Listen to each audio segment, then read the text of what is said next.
problem statement for logistic regression is that a large Chinese automobile manufacturing company wants to enter the US market. So it wants to fix the prices of the automobiles it will sell so that it can be profitable for the company. We solve this problem using CRISP-DM framework. The first step in the CRISP-DM framework is business understanding. In this case, we have to find out the data. We got the data of various automobile companies in the United States which have already established and the prices of the cars they sell. So based on these prices, we have to fix the price of the cars that the company is going to sell. I mean, we have to find out the prices of the cars with the corresponding features like horsepower and the engine capacity, etc.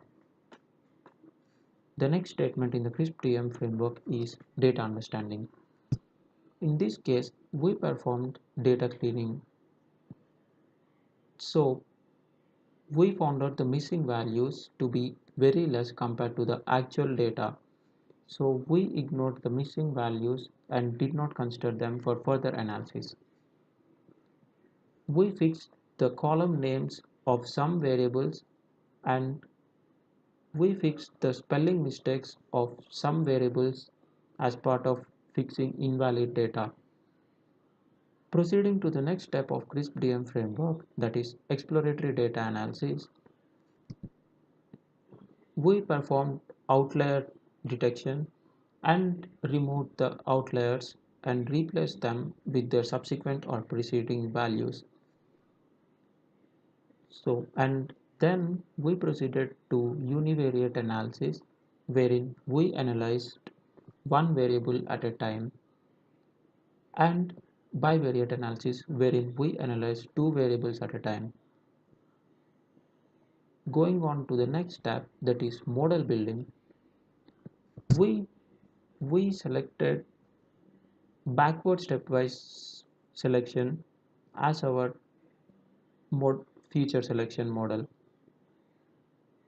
That is, we began with all the variables and we went on removing the insignificant variables stepwise so that we will be left out with only significant variables at the end. We detected insignificant variables by using p-value and VIF, that is variance inflation factor, which tells us about the multicollinearity between the different variables in our model. With that, and the stepwise AIC function, that is stepwise Akaike information criterion, which helped us to reduce the number of steps that are required for model building. With that, we went to our final step, wherein we got the final model with all significant variables. We performed model evaluation on the test data, and found out accuracy to be good comparable with that of the accuracy of the uh, trained data. Going on to the next question, can you give examples of cases with a numeric target variable where you should not use linear regression? Yes. In case if we want the output to be categorical, wherein it's we want whether the output to be yes or no or true or false, even if we have the numeric variables, then we cannot use it for we cannot use linear regression in this case. How did you choose linear relevant features? We choose relevant features based on p-value and VIF. P-value should be less than 0.05 and VIF should be less than 2 for variable to be significant. What is stepwise feature selection? So coming to feature selection means selecting the variables which are significant and discarding the variables that are insignificant. Uh, we selected backward feature selection here. And what are its variants? Which one among forward, backward, and both do you think it is better? I think selecting uh, the features based on both forward and backward stepwise selection is the best method, so that we will not be left out with any insignificant variables. What is multicollinearity? What is the problem in having collinear variables in your model? If we have collinear variables in our model, then the final model will not be the correct model, because we'll have uh, two or more variables in our model which are giving the same output, which are predicting the same output.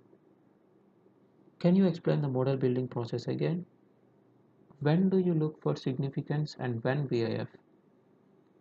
Basically, we look for significant values. We'll give consideration to significance, that is p-value should be less than 0.05.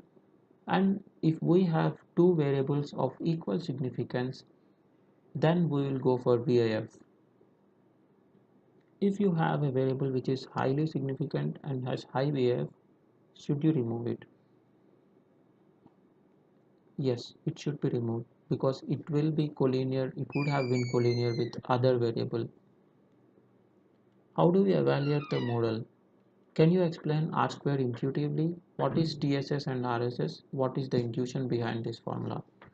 The formula for R squared is 1 minus RSS by TSS. RSS is nothing but residual sum of squares and TSS is total sum of squares.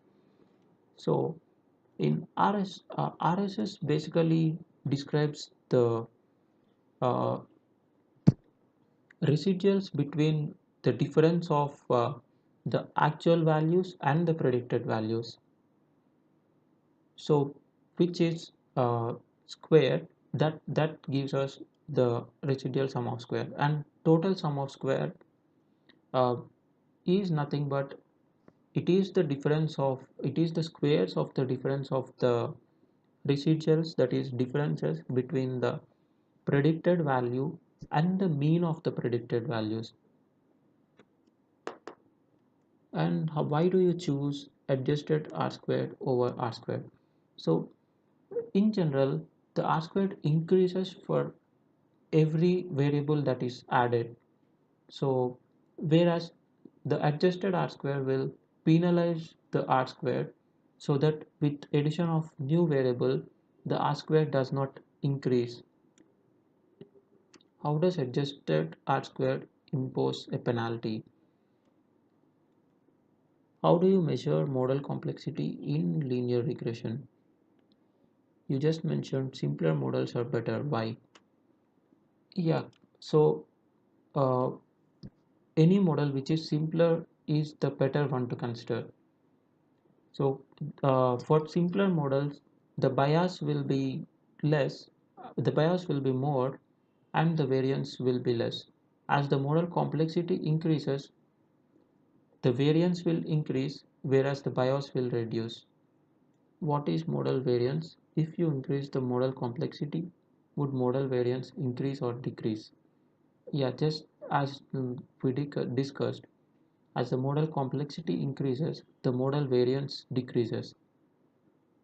Bias determines how well a model fits the actual data at hand, whereas whereas the model variance describes how well the model will adjust to the changing data. What are the assumptions of linear regression model? Why should the errors be normally distributed? What is the problem if they are not? Regression model basically works on Gaussian distribution. So the error should be normally distributed for the model to work.